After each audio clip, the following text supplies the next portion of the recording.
Halo sahabat, kembali kita berjumpa dalam Sapaan Sahabat pada kali ini. Dan hari ini, sahabat sekalian, kita akan berbicara mengenai kebebasan.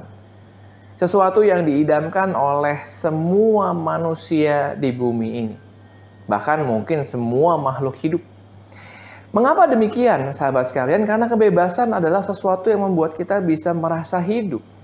Sesuatu yang bisa membuat kita meyakini, merasakan bahwa kita bisa melakukan segala sesuatu hal yang ada dalam kehidupan kita tanpa ada batasan apapun. Tetapi dalam kehidupan ternyata kita justru mengikatkan diri pada banyak hal. Dan bebas ya, kebebasan dengan keterikatan merupakan satu hal yang bertolak belakang. Nah, bagaimana kemudian kita bisa menemukan makna kebebasan yang sesungguhnya di dalam sebuah kehidupan yang penuh dengan keterikatan? Kita terikat pada relasi, pada keluarga kita, pada sahabat-sahabat kita, pada teman-teman kita, teman kerja, teman main, teman diskusi, teman curhat, dan lain-lain. Kita terikat juga pada budaya, kita terikat pada norma-norma yang ada, kita terikat pada kebiasaan-kebiasaan, kepada ritual-ritual, baik keagamaan, kemasyarakatan, sosial, dan lain sebagainya. Kita terikat pada peraturan-peraturan yang begitu banyak mengatur kehidupan kita, baik sebagai manusia individu maupun juga sebagai bagian dari suatu sistem kemasyarakatan. Ada begitu banyak keterikatan, aturan-aturan yang membuat kita menjadi manusia-manusia yang rasanya tidak bisa bergerak banyak. Dan di zaman pandemi ini, keterikatan-keterikatan itu semakin banyak karena ada banyak batasan-batasan baru. Kita harus pakai masker, kita nggak boleh deket-deket dengan orang lain. Ya, kita tidak boleh pergi ke banyak tempat terlalu sering misalnya, dan lain-lain sebagainya. Nah sahabat, segala hal tadi yang membuat kita kemudian tidak bisa merasakan kebebasan. Dan kebebasan itu tidak bisa bebas itu membuat kita kemudian menjadi orang-orang yang tidak bahagia. Tidak menemukan rasa syukur, tidak menemukan rasa damai, tidak menemukan sukacita, dan masih begitu banyak hal yang lain. Nah sahabat sekalian, di dalam kehidupan kita tentu ada banyak hal yang tidak bisa kita pilih. Ya, di antara banyak yang kita bisa pilih, ada juga hal-hal yang tidak bisa kita pilih. Karena kita tidak hidup sendirian. Tetapi apa yang bisa kita pilih, itu kemudian yang bisa kita lakukan, yang bisa kita pikirkan, supaya kebebasan yang ada itu bisa semakin besar, semakin luas, dan membuat kita menjadi manusia-manusia yang bisa merasakan makna kehidupan. Makna kehidupan yang jauh lebih dalam, makna kehidupan yang jauh lebih bermakna, makna kehidupan yang jauh lebih memiliki dampak bagi kita dan juga bagi orang lain. Nah, bagaimana caranya kita bisa bersama-sama kemudian menemukan kebebasan tadi? Kebebasan, sahabat sekalian, justru bisa kita dapatkan saat kita memilih untuk hidup lebih sederhana. Dengan tidak mengikatkan diri kita kepada materi, tidak mengikatkan diri pada begitu banyak hal yang bisa kita pilih, kita bisa kemudian memilih kebebasan. Saat kita tidak terfokus kepada materi misalnya, tidak berfokus kepada ekonomi misalnya.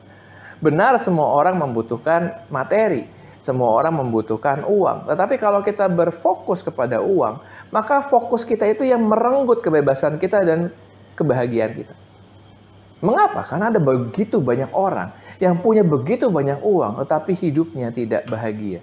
Dia tidak merasa bebas sebagai manusia. Banyak orang yang takut kehilangan apa yang dia punya, materi-materi tadi. Demikian pula dengan barang-barang yang kita punya, rekan-rekan sekalian. Di rumah kita mungkin kita punya banyak hal yang sebenarnya tidak kita perlukan, ya, yang justru membuat kita semakin merasa hidup kita makin sempit, dunia kita makin sempit. Tetapi kemudian kita takut, kita tidak rela untuk melepaskannya. Ya, kita justru ingin terus membeli dan memiliki, yang membuat justru kita tidak merasakan kebebasan itu. Nah, bagaimana kemudian caranya? Kita ingat Tuhan yang sudah memberikan kepada kita kecukupan, maka kita tidak perlu memiliki lebih daripada apa yang cukup. Ada orang yang mengatakan kalau kita punya barang 2 tahun tidak kita pakai, maka sepertinya barang itu tidak akan pernah kita pakai. Jadi sih, daripada kita menumpuk barang-barang yang kita pakai, marilah kita memberikannya kepada orang lain yang mungkin membutuhkannya lebih daripada kita. Marilah kita mengosongkan rumah kita, tanda petik gitu ya, dan hanya mengisinya dengan apa yang kita perlukan. Karena begitu banyaknya materi ternyata tidak membuat kita menjadi bebas. Yang berikutnya, sahabat sekalian, adalah relasi.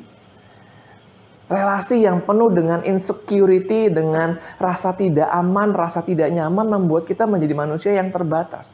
Yang rasanya kalau mau terbuka untuk bercerita, untuk berbagi, menjadi orang yang takut. Kita khawatir, kita waspada.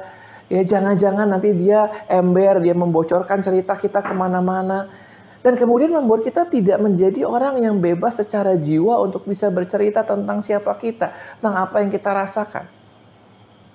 Ya, maka security yang kita temukan dalam Tuhan, itu yang bisa membuat dan mengikis rasa-rasa tidak aman dalam hidup kita.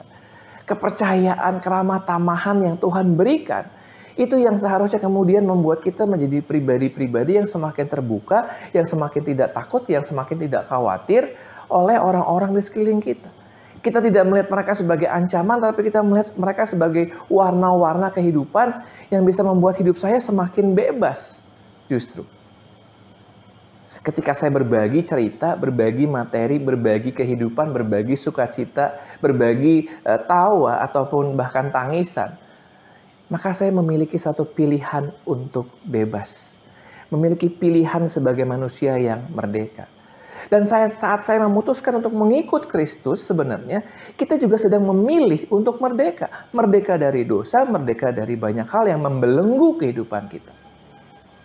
Mengikut Kristus bukan menjadi bagian di mana kita masuk ke dalam satu lingkaran peraturan yang harus kita ikuti, sama seperti ahli-ahli Taurat dengan hukum Taurat pada zaman waktu itu. Yesus hadir untuk mengatakan kepada kita, kasih itu memerdekakan. Kasih itu tidak membelenggu kehidupan kita, mengkotakkan kehidupan kita, sehingga kita kemudian menjadi kaku dan terikat. Tidak lagi tersenyum dengan bebas. Tidak lagi menikmati anugerah dengan sukacita. Tapi kita mikir, saya mesti mengikuti ritual ini, ritual itu, aturan ini, aturan itu. Dan itu yang membelenggu kebebasan kita justru. Banyak anak muda merasa kekristenan itu adalah satu set peraturan yang membelenggu mereka, sehingga beban mereka, salib yang mereka harus pikul jadi makin berat. Padahal Yesus mengatakan, kuk yang kupasang itu ringan. Kenapa? Karena apa yang kita lakukan di dalam mengikut Kristus justru memberikan kita kebebasan. Kebebasan yang tentu bertanggung jawab. Kebebasan yang tentu kita isi dengan hal-hal yang justru membuat hidup ini makin bermakna. Yang menjadi berkat buat orang lain. Sahabat sekalian, jalan mana yang Anda akan pilih? Pekerjaan kita, karir kita, apa kata masyarakat seringkali membelenggu kita. Membuat kita tidak lagi menikmati dan menemukan kebebasan dalam Kristus.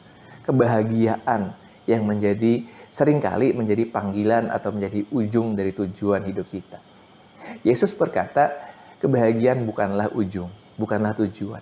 Kebahagiaan adalah sesuatu yang kita rasakan, kita nikmati saat kita memilih Dia menjadi juru selamat. Saat kita menerima karunia keselamatan dari Kristus. Maka marilah kita mengisi hidup kita dengan kemerdekaan, dengan kebebasan untuk bisa berkarya, untuk bisa menyatakan kasih Kristus, untuk bisa keluar dari ketakutan-ketakutan dan kekhawatiran-kekhawatiran yang ada. Di dalam iman, di dalam keramah tamahan Kristus, dalam penerimaan yang Dia berikan, kita bisa menjalani kehidupan dengan penuh senyuman, walaupun ada begitu banyak masalah, cobaan, rintangan, halangan yang ada di depan kita. Biarlah kasih Kristus memberikan kebebasan buat kita. Membuat kita tidak terikat lagi dan membuat kita lebih yakin akan jalan yang kita tempuh. Tuhan memberkati kita sekalian.